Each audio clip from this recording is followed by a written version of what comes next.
في سنة من السنين سمعت أو حد حكالي عن القصة الغريبة دي. واحد في صلاة الجمعة قابل دكتور يعرفوه في البلد بتاعته في أحد القرى. الدكتور ده كان تخصصه باطني. الولد أو الشاب حكى للدكتور إن والده بيعاني من مرض، وإن هو عايزه يكتب له حاجة ضروري، روشتة أو علاج مؤقت يعالج الحالة بتاعته. الدكتور قال له انه ما ينفعش يوصف علاج بدون ما يكشف على المريض، وان الافضل ان المريض يا اما يتوجه لمستشفى حكومي او ينتظر لبكره يوم السبت تكون العياده اتفتحت ويروح يكشف بوالده عند الدكتور.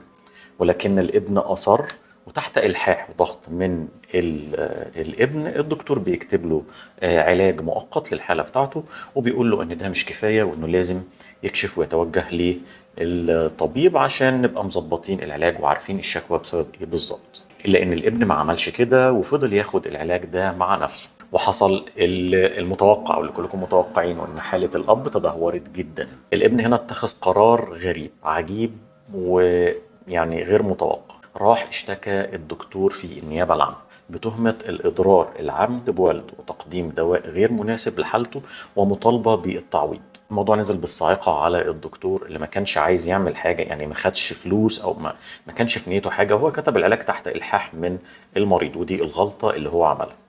لأن وزارة الصحة ونقابة الأطباء بتحذر من توصيف علاج بدون فحص للمريض في العيادة، وممنوع ان انت تكشف على من خلال الانترنت او من خلال رسائل الواتساب تشوف فحوصات فتكتب دواء.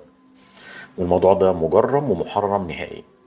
الا ان وكيل النيابه كان سمع الموضوع وصرف الدكتور من النيابه، وقال له يعني انت اتصرفت بحسن نيه ولكن الاجراء ده ما ينفعش ان انت تعمله مره تانية.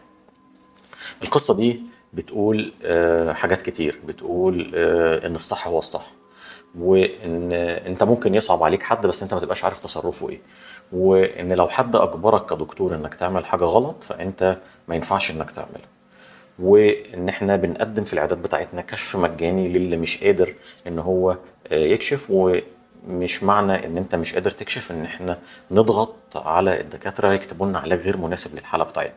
احنا عندنا في تخصص العيون جميع الشكاوى متشابهه، يعني ممكن احمرار عين يطلع ارتفاع ضغط عين، حتى لو نسبته قليله قد كده في الاغلب هيطلع حساسيه او هيطلع جفاف او هيطلع اي حاجه زي كده. عشان كده في ادويه ما ينفعش ان هي تصرف غير بروشته من الطبيب.